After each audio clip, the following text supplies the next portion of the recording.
Everyone to our 10th installment of lessons from the leaderboard to leadership. We'll wait a few seconds as this waits to go live on LinkedIn and YouTube. And I know we have several people who will be joining us live. We're going to have some people watching the replay, and we'll just wait a few minutes here to kind of get rolling. Okay, we are live. Okay.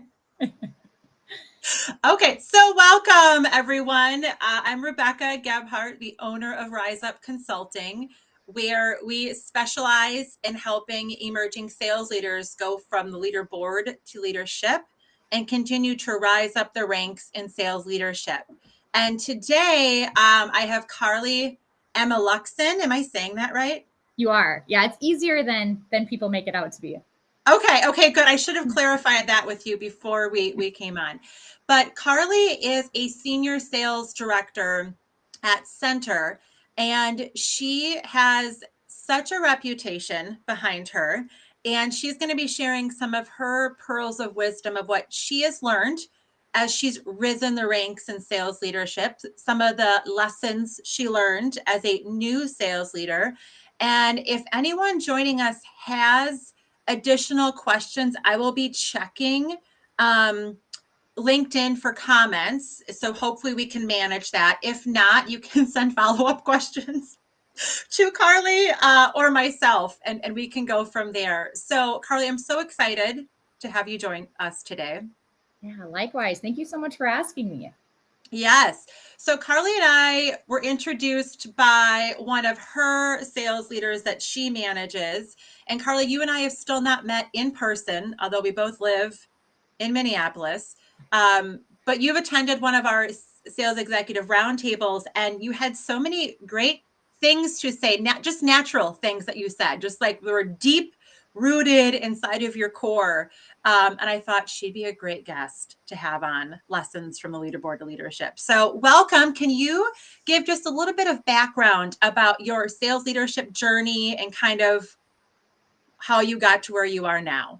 Yeah, I'd love to. So what's interesting, I actually, in doing some preparation for this, looked at some of the previous interviews, and I think a little bit of a difference that might be unique for me is that I actually wanted nothing to do with sales. So I'm out of college. I did what most people do. A lot of people is I hopped around to a couple different jobs, and I had a really bad experience in a sales role, and it just tainted that type of career path for me. So I took a call from a recruiter while in that role, and verbatim said to her, if this has anything to do with sales, I'm not your girl. So I just kept somehow, with opportunities and with what leaders in various roles that I've had saw in me, I just kept sort of finding myself back on that path. And so, in total, I've been in a sales role for 12 years. And I've been in leadership for 6 of those 12. And in the last 2 years, I've been in a senior leadership role leading leaders. So what happened initially in that first sales role? What was the bad experience? Did you have a bad leader? Because I know you have followed some of your leaders, and I think you've done a really good job of seeking out leaders to work with. But what was it? Because I thought when I retired from sales in 2014, I swore off the sales world as well. I went, I'm done. I'm exhausted. I'm burnt out. But what was the experience for you that you were like, I can't do sales? It was recruiting in particular. And I think that I love actually hiring people from recruiting because I know what they go through. And it was I think it was 2018. So it wasn't a great time to be talking to people and recruiting talent. And so I think it was very much an environment that was stereotypical to sales, and that it was very, rah, hit the gong. I was doing something I wasn't super passionate about and what I was recruiting for. And the driving of the metrics and so forth, it just none of it felt good to me. And I think it just had a lot to do with the culture. It wasn't a good fit for me. And the type of thing that I was selling, so to speak. none of it really fit together and led to this bad experience. And everything that I had thought in terms of stereotypes of a sales role in that kind of era, it checked the box and all of that. Okay. Okay. So I like hearing that. And I wanted you to share that because when people are looking at sales as a whole, I feel like people give up too soon, and they may not be in the wrong career. They could just be in the wrong culture or selling the wrong product. 1,000%. Yeah. The same thing happens as people go from the leaderboard to leadership. They go, I think I made a huge mistake. And they have to figure out, but we know when things feel good or where they don't feel good, or when in sales you have to be persistent and you have to, there's a balance to all of it. So I was just wondering. So I think that's insightful for people watching this. And we're so glad that you kept going in sales, because I know you're a phenomenal sales leader, and you can't really be a sales leader until you know how to sell, right? So very true. Yep. Yes. Okay. So one thing, the first question I wanted to ask you is, what were your thoughts on moving from sales into sales leadership? Did you go for the promotion yourself? Was it recommended? Did a mentor or a superior see something in you? What was that like to start out with? Yeah, I think it was a little bit of both. I had made my intention known. I don't think I was as aggressive as a lot of people are, which is not a bad thing, but in vocalizing the desire to go into leadership, I think I was more reserved in making sure that I earned that role, especially with my background haven't been in sales. When I moved into more of my more traditional sales role, that really propelled my career. And so it was a little bit of, okay, what does your career pathing look like? Where do you want to go? But ultimately, my leader at the time presented me with an opportunity, not within the segment that I was in, which is, I can't thank him enough for, because that's, to your point of following leaders, really where I've followed my leader at that time to where I'm at today. So he really presented me for that position and allowed me the opportunity to interview for it. I saw this quote, I don't know, somewhere on LinkedIn, but it was like, for new people, it's like, don't choose a job, choose a leader. And sometimes I have had people that have also said, Rebecca, I see this in you. And I go, what? You see me as a leader?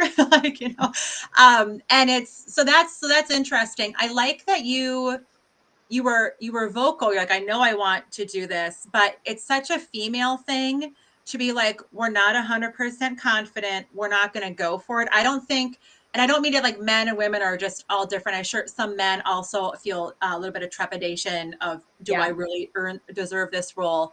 But I think that really plagues women in particular of, I need to feel like I deserve it first.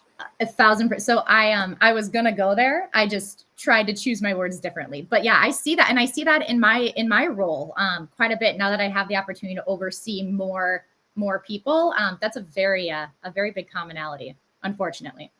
Yeah, and it is what it is, and it's we're not. There are so many differences. We're not going to go down that route, but I just think the ability to actually see reality for what it is, and our own self-awareness around, okay, I don't have what it takes yet to be a sales leader, but I know I could learn it, right? Or I could get the tools. And so that's the confidence needed to go into that space. And so that's like a nuance too between this. Should I stay a super seller? Should I continue my sales as a super seller, which is a great career path? Or do I go into sales leadership?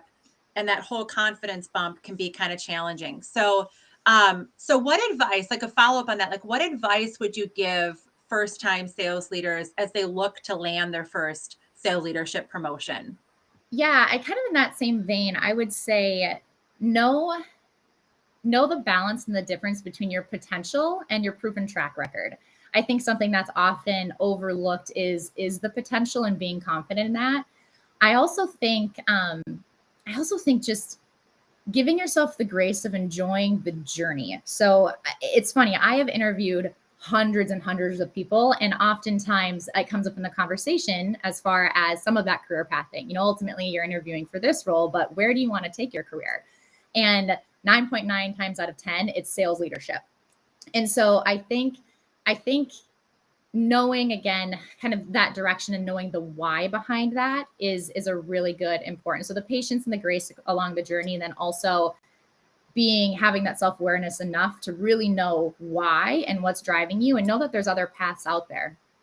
Yep, I think that's really, I know we talked about that in our sales executive roundtable. We had a little side discussion. I know our group did about that, but I love what you said. So what was it? It was 2 P's, and I love alliteration. So it was proven track record and potential. Yep. That's all we need. We're all done for today, everyone. Yeah.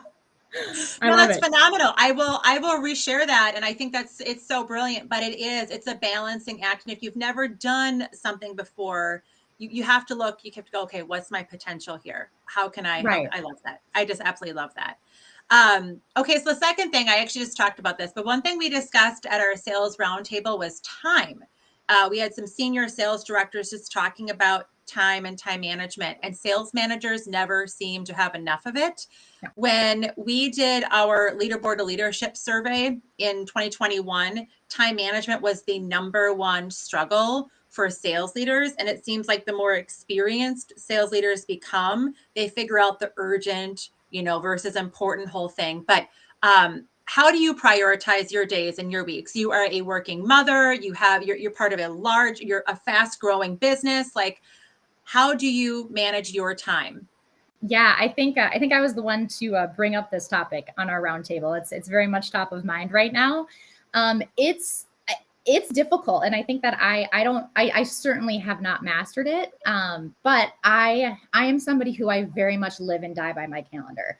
And so something that I started doing is putting focus time, because something when you get into leadership to remember is that your calendar is no longer your own. And so and I think that's a good thing. I don't think that has to be seen as a negative. You want to be available to support your team. That's your job. But I do think that blocking time to be able to do more strategic initiatives or diagnose versus just constantly reacting is very important, and not something that you should book over constantly. So living and dying by my calendar, I have a written to-do list, which is old school, but I've held that in many different spots, but just checking that off along the way has really helped me with not missing things. And something that was suggested to me recently that is really important. And again, this is a do as I say, not as I do, because I'm trying to create this habit, but is reflecting. So I think looking at your to-do list, and you already mentioned this, is the difference between urgent and important. One way that I like to just add, or one question, I guess, that I like to ask myself to help with that is, what is my job function? What is my ultimate responsibility to the business, to my team? And if there's something on my to-do list that doesn't complement that, I'm crossing it off. Because at the end of the day, at the end of the week, you can only get to so much of that list usually, and it just continues to compound, that it's really important to weed out the noise. And so in combination of managing that, and then this new habit that I'm trying to instill of the reflection component, how well did I do against that? Did I time block accordingly? Is something that, especially after having children, because my evenings are also not my own, it's become really, really important to trying to just prioritize, because I feel like we just constantly have less and less time, at least at my phase in life. Yep. Nope. Yep. Yesterday, I thought it was mid-year. I literally said, congratulations to a friend of mine who got a recent promotion. I'm like, mid-year promotion. And I went, no, it's December. That is ridiculous. It's like a weird thing.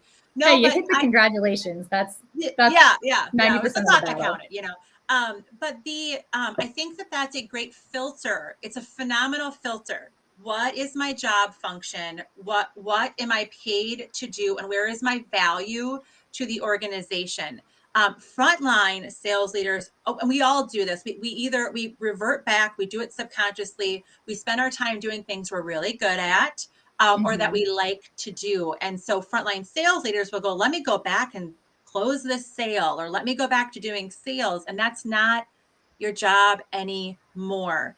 No. And I think that, with sales leadership, there are so many things you're responsible for, but you don't have to do them all. Like you have to do it all when you're in sales. You don't have to do it all in leadership. You just have to make sure it gets done.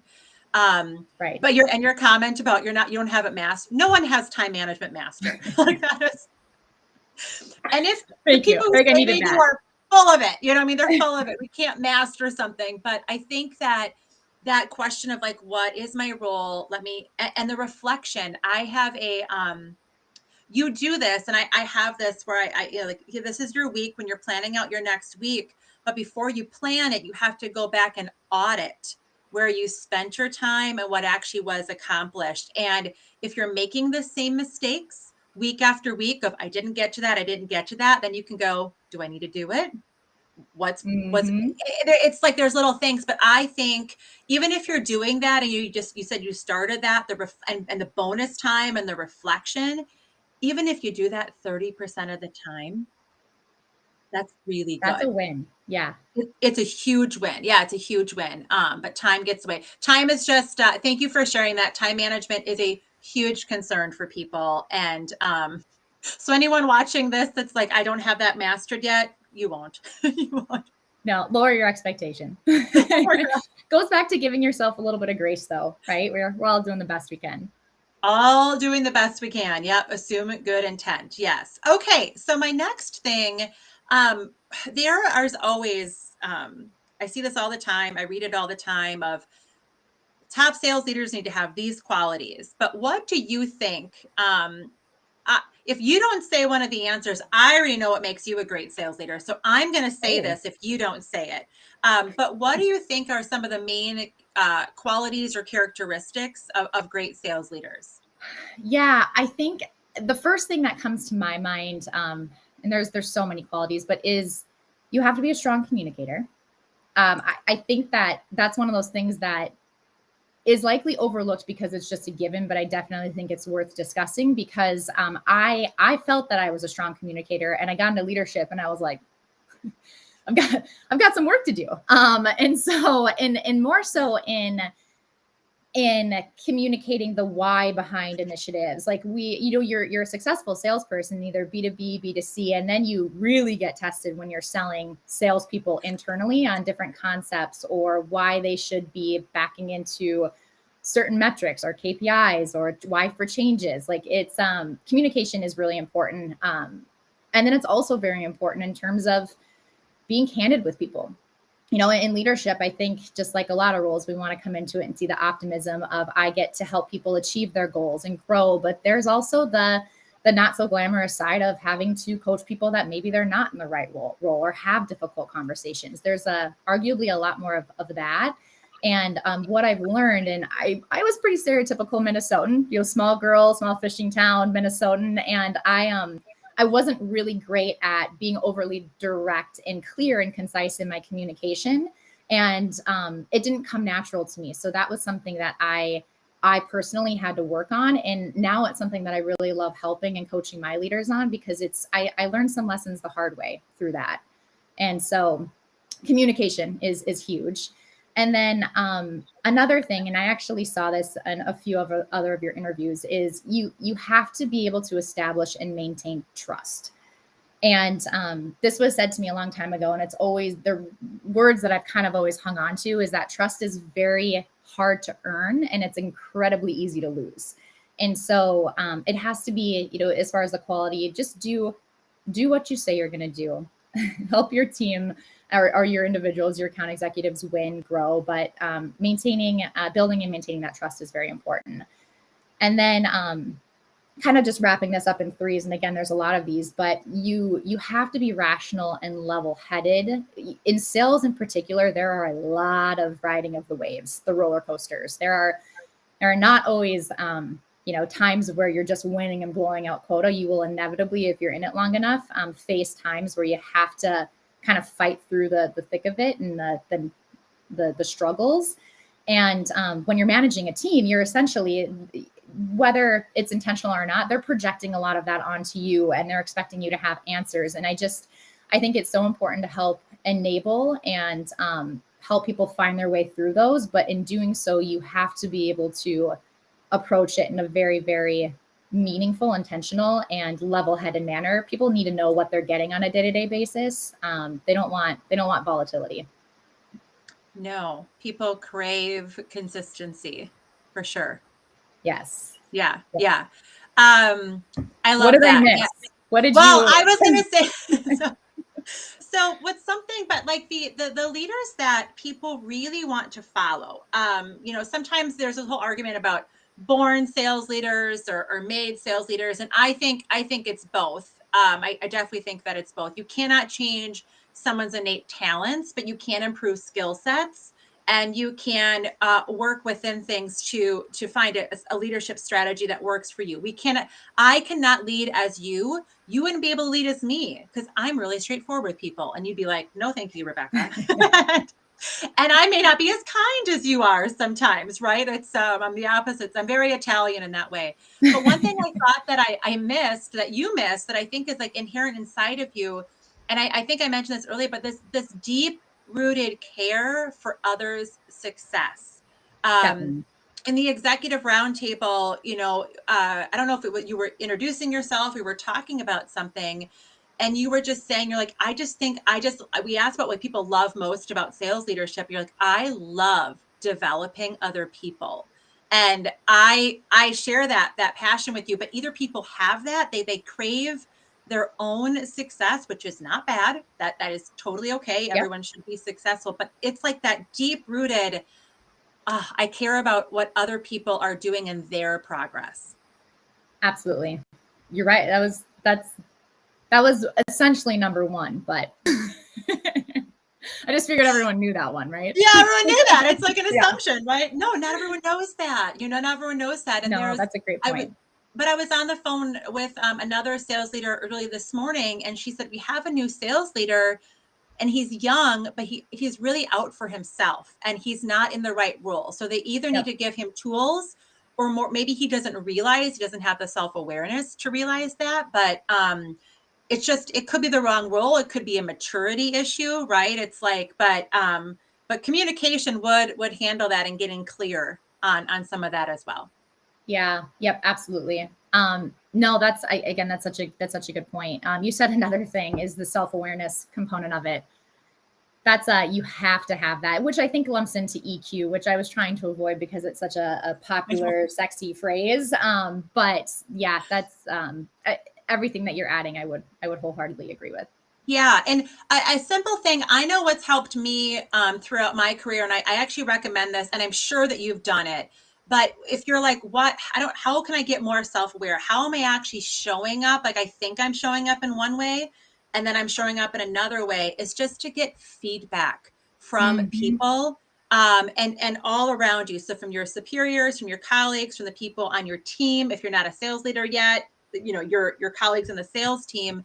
And just being really honest, because I've had feedback before where my results were so good, and I was like, there's no way they're going to say anything bad about me. And then it was like, I think you're selfish, Rebecca. And I went, oh, you know what I mean? Like, when one person said it, and I was like, well, there's some truth to that, but that helped. And so, but this we could talk forever about self-aware. People either have it or they don't. And the most frustrating part as leaders, I think, is when someone thinks they have self-awareness and I haven't solved that one. Do you know what to do with that? I was just going to ask, actually. No, I think we'll there's together. Anyway, I think that's another book or something that we can collaborate on. Yeah, we'll collaborate on that. Yeah. After I finish my Leaderboard leadership book next year, you and I can do a follow-up. We'll do that. Okay. So, but on that, like, self-awareness, now we're kind of getting into like the touchy-feely stuff. And another hot topic right now is culture. But I think it's really important to help sales. I'm actually putting a part together for one of my corporate clients about culture and trust and all of that. So what do you focus on? Culture is very important. You guys are scaling at Center, and you're scaling very quickly, and you want to scale sustainably and on purpose, and with like the right foundation underneath you. But what are you focusing on when you're building your culture and scaling? Because it's a challenge. People can lose it. Yeah, I think that at least at the stage, which was interesting in my background coming from a large organization to a startup, is I learned a lot about culture when we were really building it from the ground up. And a big part of that for me was culture to me really does stem from leadership. And that leadership, it's the founders, it's the executive team, it's down to middle management, frontline leaders. So I think fundamentally you have to get that right in a business in order to project when I say right, by my definition, right culture where people are wanting to stay, they're wanting to grow, they see this as a longer opportunity, especially because in today's environment, people turn over jobs relatively quickly. There's been, at least in the beginning of this past year, a lot of opportunity out there.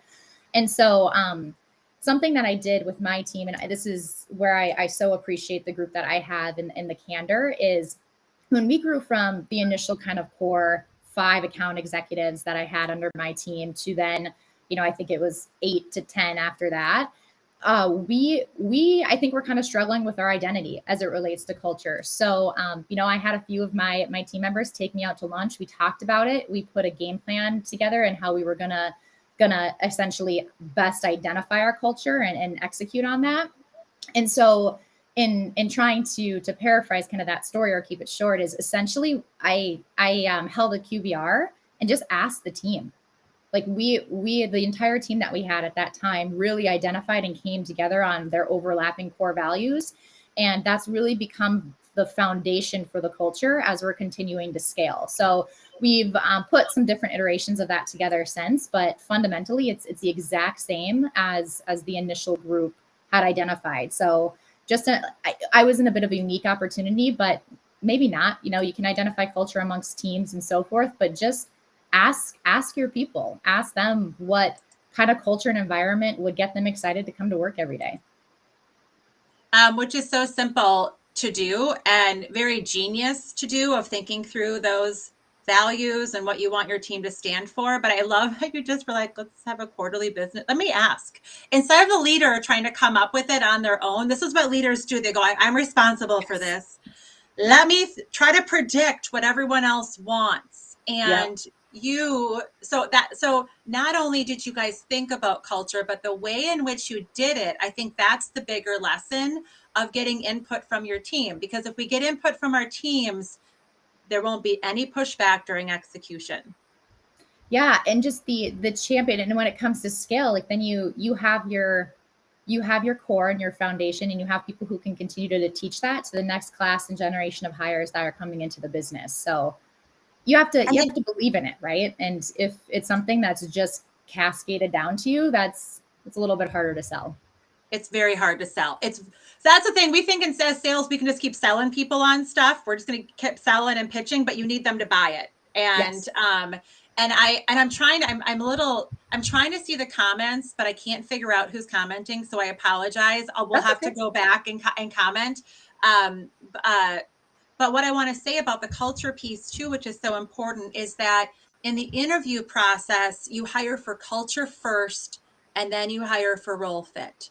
And there's a whole, I'm sure you have your process at Center. I have a whole process when I work with corporate clients, but you're so focused on it.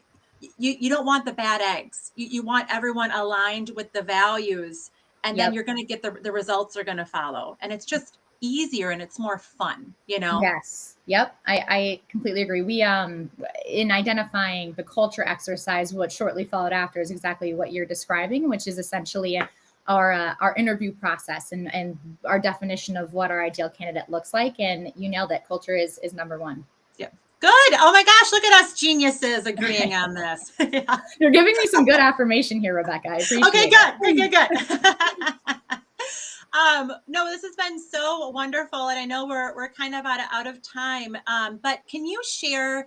I love highlighting phenomenal sales leaders that others can learn from or possibly go work with. Do you want to share? I know you've shared with me some of the focus that you're moving, with your sales and what Center's working on. But can you share about what's coming down the pipe and where people can contact you with any questions? Yes, absolutely. I would love that. So fortunately, we have managed to double in size year over year since I've been here, and we are continuing to do that this next year. So I anticipate, as our plan is not baked yet, but I anticipate our sales force doing just that. So doubling in size again next year. And there's so many exciting things coming with that in terms of scale. And so if anybody is interested in joining a startup, but that has a really solid foundation, I think that can be somewhat unique to find, and a fantastic product that our so great because our customers absolutely love our product. So who doesn't want to sell something that's the feedback on it? I would love to. I mean, we're of course always taking candidates in, and would love to have any discussions around that. And not only within, clearly this is sales oriented, but we have certainly other growing business units within our organization that I'd be happy to have any conversation around. Okay, perfect. Well, people know how to get in touch with you. That's exciting. You're continuing to scale and keep scaling, and you've got some foundational things already centered. So I appreciate you joining me today. Carlee, wasn't that good? I just kind of made that up. Thank you for joining us today. If people are listening and watching and you have questions for Carlee, reach out to her. If you have questions for Rise Up Consulting about our sales leadership programs, we have our only public Leaderboard to Leadership Accelerator that's launching in January that's now taking applications. If you have questions about that, feel free to reach out to me, and have a great rest of your week. Yes, thank you.